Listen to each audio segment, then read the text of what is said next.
Scott Garrett is a Republican, and he represents the state's 5th congressional district. That's really across the top of the state, pretty much from Sussex to Bergen County. He's also a member of the Congressional Homeland Security and Port Security caucuses.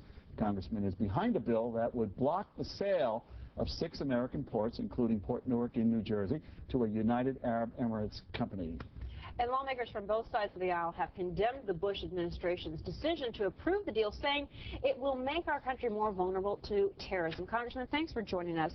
The UAE-owned company has already volunteered to postpone its postpone the takeover, and the White House is hoping, well, that is going to give everybody a little bit of time to get more comfortable with the deal, and they will feel that perhaps there really is no terrorist threat.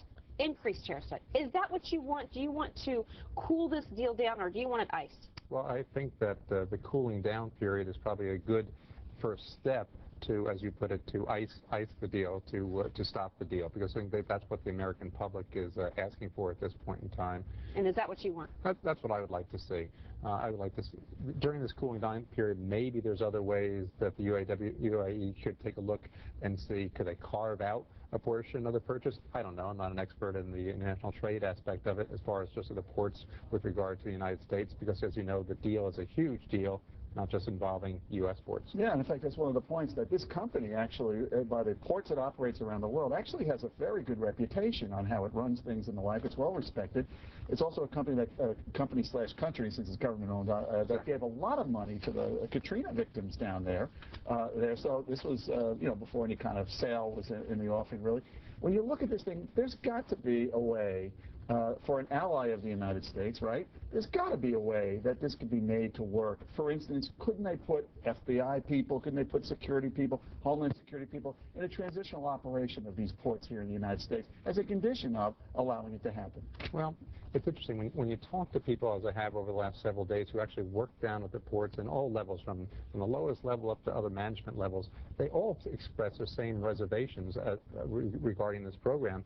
And they express it because so much goes on at the ports that does not, although it comes under the control of the Coast Guard as far as security is concerned, they say that obviously the Coast Guard cannot be there every single day, every single minute. Because you have experts saying that no matter who's in charge, the Coast Guard is still going to be in charge of operations, security is in the hands of the Coast Guard and also customs officials. But that's the way it is now, though. Right? Well, yeah, but it is, but it's the way it is right now, of course. It's basically well, British or American employees, Americans that are working over there. And the way they explain it to me is this, is that although the Coast Guard is overall responsible, it's your particular company that's in charge of this particular spot that you're supposed to pick up the phone if you see something, crates coming in that it looks suspicious or what have you. You're supposed to be implementing what the Coast Guard is telling you to do as far as the security is concerned. Now you take that American employees or the British company that's there now and exchange that for a foreign company to come into that place. Now they're going to be the ones responsible, yes, answerable to the Coast Guard,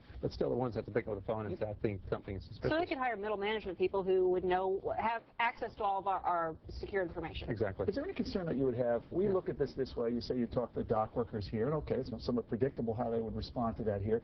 But what about this, you know, this program to sort of say to the Arab world, in conjunction with Iraq, in conjunction with Afghanistan, that it's, you know, it's something we're trying to do to bring you into the 21st century in some ways. Not to sound condescending on this thing, but isn't international commerce really the cornerstone of a lot of how the United States is going to bring people into the 21st century? What does it say to the Arab world when you say, you know what, we don't trust you, even a company that has one of the best reputations in the Arab world, we don't trust you to do business with us on our soil? What does that do to help our efforts? Well, I think they have to understand that we are in a new world after 9/11, and that, yes, you're right, international trade is the way to build strong relationships with those other countries and also to build them up so they are not in the dire financial straits that some of them are right now and have the problems that they are. But when you're talking about your ports, the basic entry point into our nation, it's an area that we want to make sure that we can secure and that the American public feels secure about. And we're not talking about just saying, no, you can't come in and buy up, I don't know, Walmart or buy up some other business or this in the country. You can buy up, they can come in and invest in this country, build plants and what have you. That's great. Any chance whatsoever of this deal ever happening in your mind? Well, the administration, of course, has already laid out the threat that if any legislation that we put through in the House, that he'll veto. But as to your first comment at the program here is, it seems that there might be a little bit of softening on that we'll know better when we get back to Washington this week. Are you against any foreign company running our ports? Well, no, not of course. And as you know, and as we've discussed, there are a number of foreign companies that are already operating in ports. It is a British company that's operating it. But yet, again, you have to look to see what is our relationship and what is the track record of those companies already. A, the country, and B, the fact that it's a company as opposed to another country that's actually operating in this case. And another thing, in the